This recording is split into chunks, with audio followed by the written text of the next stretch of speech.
Hi students, welcome to our Math Kebab channel.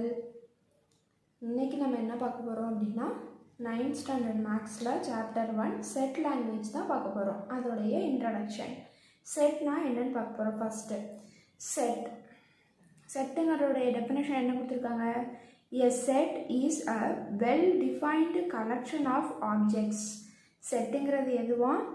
என்னது அப்படினா well defined collection of objects தான் நம்ம ஒரு செட்னு சொல்லுவோம். well defined அப்படினா நான் எப்படி கண்டுபிடிக்கிறது அப்படினா அந்த செட் எடுத்துக்கிட்டோம்னா அதில் உள்ள ஆப்ஜெக்ட்ஸ் எல்லாம் அது அந்த செட்டுக்கு ரிலேட்டடா மட்டும் தான் இருக்கணும், வேற செட்டுக்கு ரிலேட்டடா இருக்க கூடாது. அதுக்கான எக்ஸாம்பிள்ஸ்லாம் நம்ம கீழே பார்ப்போம், அப்போ உங்களுக்கு இன்னுமே நல்லா புரியும். அடுத்து the object of a set are called its members or elements.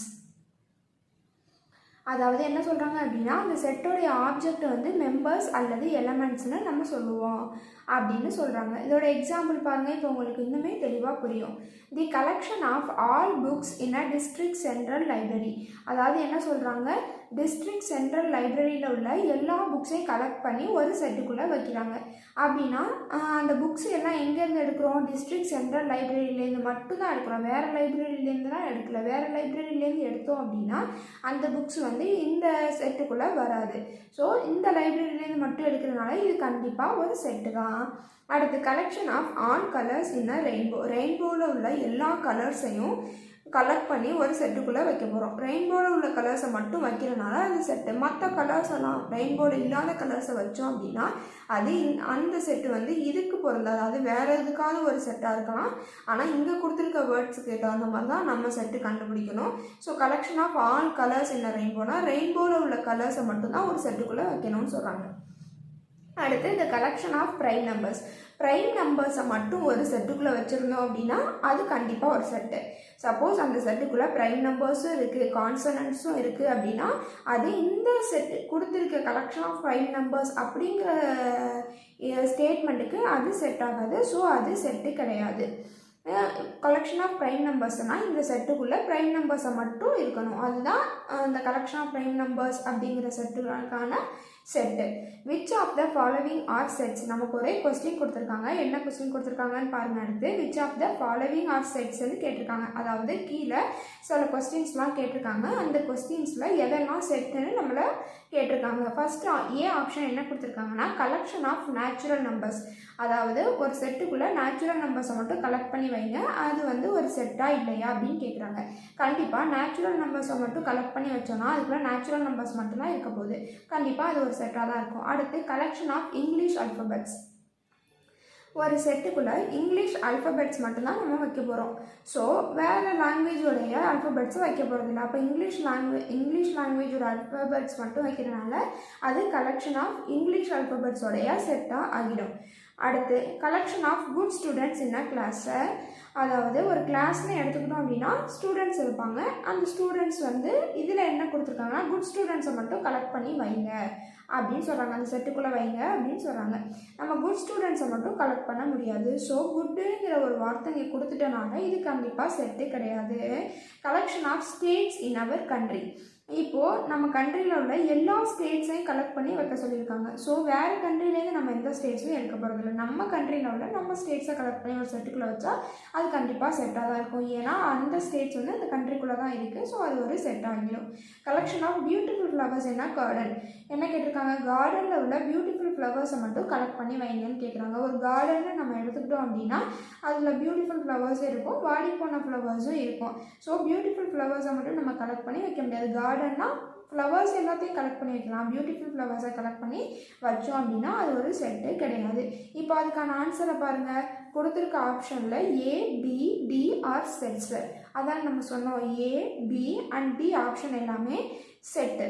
எது செட் இல்லை, சியும் இயும் செட்ஸ் கிடையாது, அதான் இங்கே கொடுத்துருக்காங்க. C and E are not sets.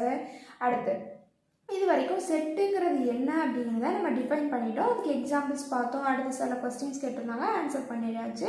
அடுத்து நம்ம என்ன பார்க்க போகிறோம் அப்படின்னா நொட்டேஷன் ஆஃப் அ செட். ஒரு செட்டை எப்படி நொட்டேட் பண்ண போகிறோம் அப்படிங்கிறத இங்கே பார்க்க போகிறோம். A set is usually denoted by capital letter.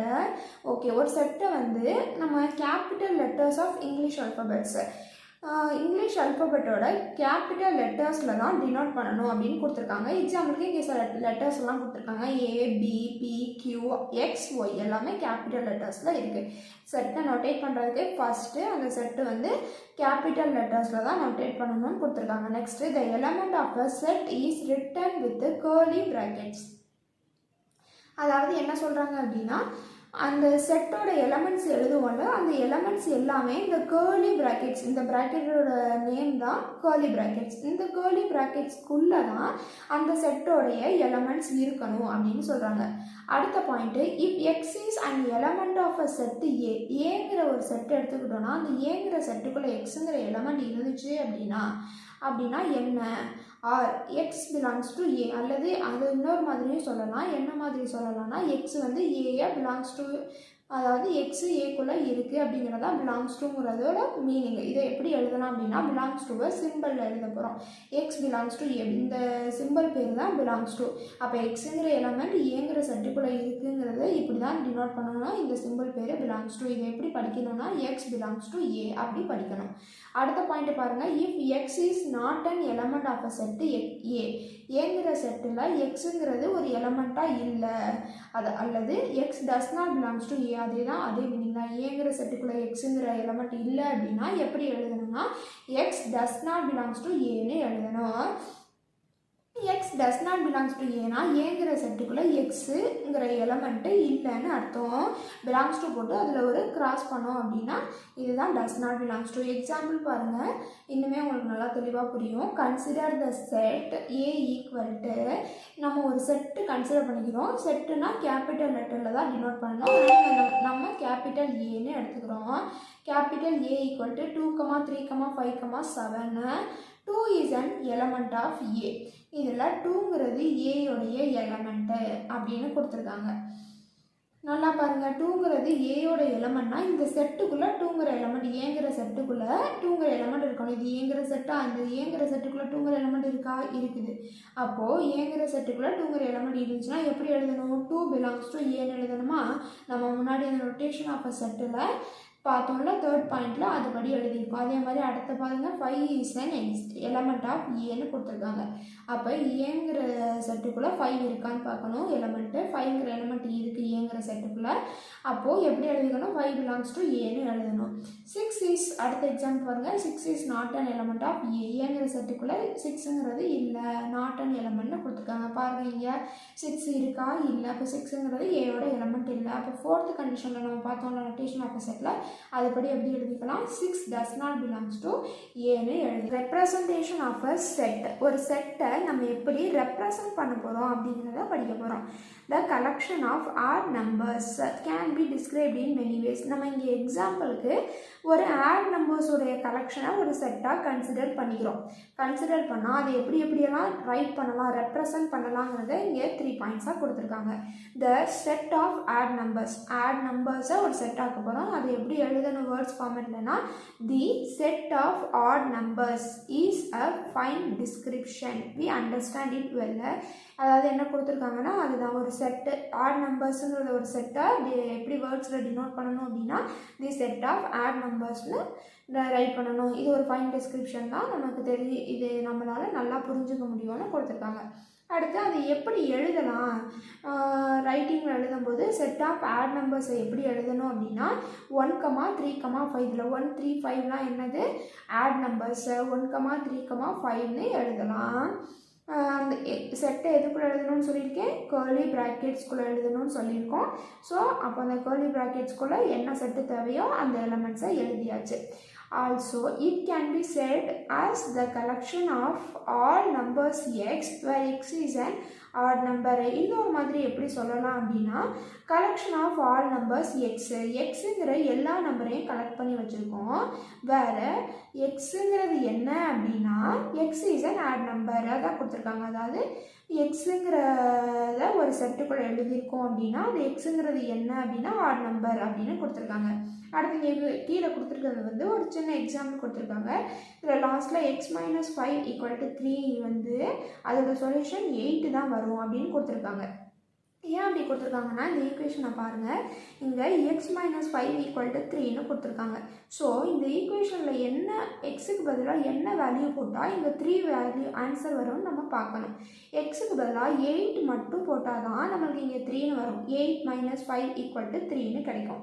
Suppose 8 இல்லாமல் வேறு நம்பர்ஸ் கொடுத்தோன்னா நமக்கு இங்கே 3ங்கிற ஆன்சர் வராது. அப்போது வேறு ஆன்சர் வந்து நமக்கு கரெக்டு கிடையாது. ஸோ 8 மட்டும்தான். அப்போ இந்த ஈக்குவேஷனுக்கு நீங்கள் என்ன சால்வ் பண்ணாலும் அதோடைய சொல்யூஷன் வந்து 8 மட்டும்தான் வரும் அப்படின்னு கொடுத்துருக்காங்க. அதான் 8 ரெஃபர்ஸ் டு த சேம் செட்னு கொடுத்துட்டாங்க. அடுத்து ரெப்ரசன்டேஷன் ஆஃப் அ செட்லேயே 3 ஃபார்ம்ஸ் இருக்குது. 3 ஃபார்ம்ஸ் ஆஃப் அ செட். என்னென்ன ஃபார்ம்ஸ் இருக்குது? ஃபர்ஸ்ட் ஃபார்ம் வந்து டிஸ்கிரிப்டிவ் ஃபார்ம். அடுத்து ரெண்டாவது form set builder form or rule form. Set builder form வந்து இன்னொரு நேமில் எப்படி சொல்லலாம்னா ரூல் ஃபார்ம்னு சொல்லலாம். ரோஸ்டர் ஃபார்ம் ஆர் டேபுலர் ஃபார்ம்ங்கிறது தேர்ட் ஃபார்மு. ஒன்று ரோஸ்டர் ஃபார்ம்னு சொல்லுவோம், அதோட இன்னொரு நேம் வந்து டேபுலர் ஃபார்மு. ஃபஸ்ட்டு வந்து நம்ம டிஸ்கிரிப்டிவ் ஃபார்ம் பார்ப்போம். டிஸ்கிரிப்டிவ் ஃபார்ம்னா என்ன? எ set is described in words. ஒரு செட்டை வந்து நம்ம வேர்ட்ஸ் மூலமாக டிஸ்கிரைப் பண்ணோம் அப்படின்னா அது டிஸ்கிரிப்டிவ் ஃபார்ம். எக்ஸாம்பிள் பாருங்கள், உங்களுக்கு இன்னும் தெளிவாக புரியும். ஃபர்ஸ்ட் எக்ஸாம்பிள் பாருங்கள், the set of all vowels in English alphabets. என்ன கேட்குறாங்க? இங்கிலீஷ் அல்ஃபபெட்ஸில் உள்ள எல்லா வவல்ஸையும் ஒரு செட்டில் வைங்கன்னு சொல்லியிருக்காங்க. இது எல்லாமே வேர்ட்ஸில் தான் இருக்குது. கண்டிப்பாக இது ஒரு செட்டு தான். அப்போது அந்த செட்டோடைய டிஸ்கிரிப்டிவ் ஃபார்மில் இருக்குது. அடுத்தது பாருங்கள், இந்த set of whole numbers. Whole நம்பர்ஸை ஒரு செட்டில் வைங்கன்னு நமக்கு வேர்ட்ஸாக கொடுத்துருக்காங்க.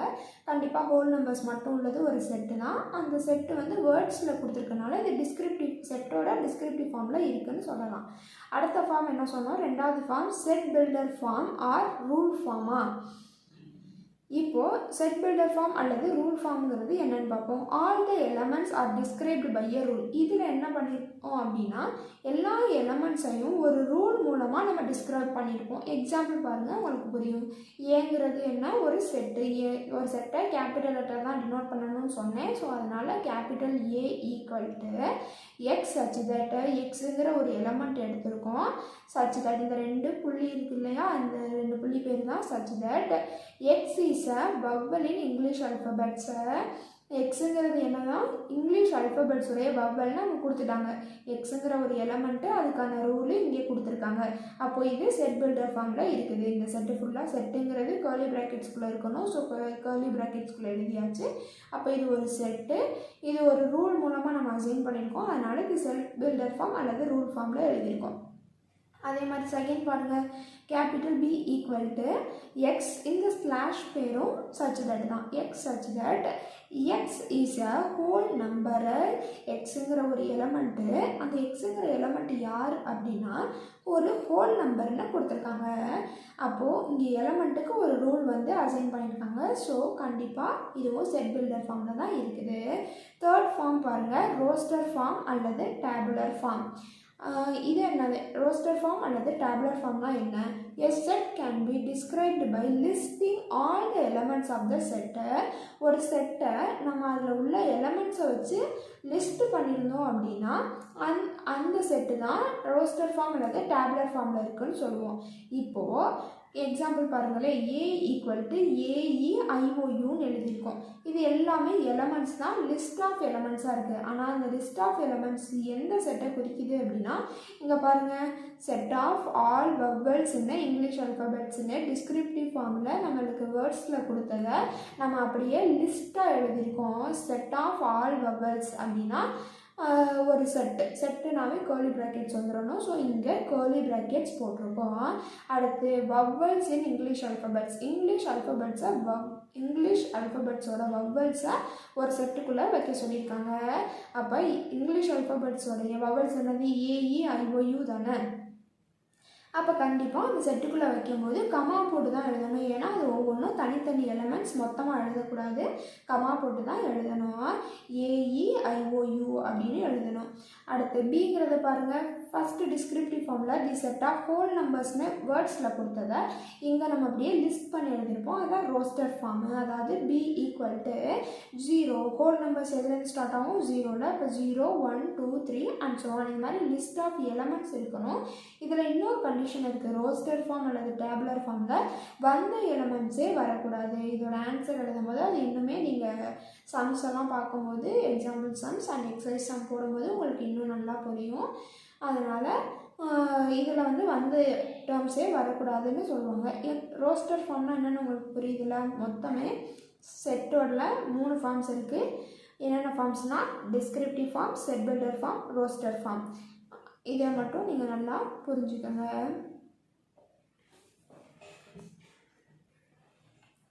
இந்த மாதிரி எல்லா டாபிக்ஸும் ஈஸியாக கற்றுக்க நம்ம மேத் கபாப் சேனலை சப்ஸ்கிரைப் பண்ணுங்கள். தேங்க்ஸ் ஃபார் வாட்சிங்.